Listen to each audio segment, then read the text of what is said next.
So how do you know your screen time passcode on the iPad? Let me show you the options you have. Let's get started. And if you are new here, definitely subscribe for more tips and explanations like this one. Okay, so whenever you are setting up the screen time passcode, you can go to this section and start, typing it in. So you're going to tap on it and enable it.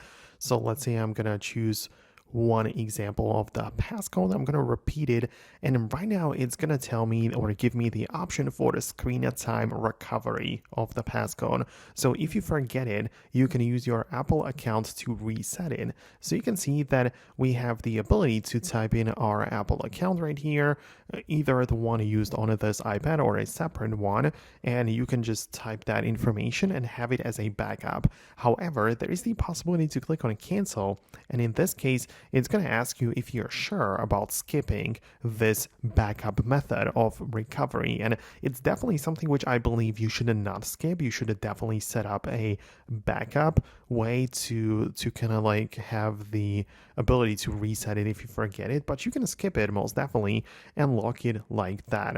So you can see that if you now want to change it, you can basically click on a turn off and type in the passcode. And if you click on forgot, you can tap on or type in all of your information about your account, the one which we set up as a backup, and then you can basically just reset it and go back to the original. So that's how it works. That's how you can know the passcode if you forgot it, but definitely it has to be set up through this like recovery method. So I hope it makes sense.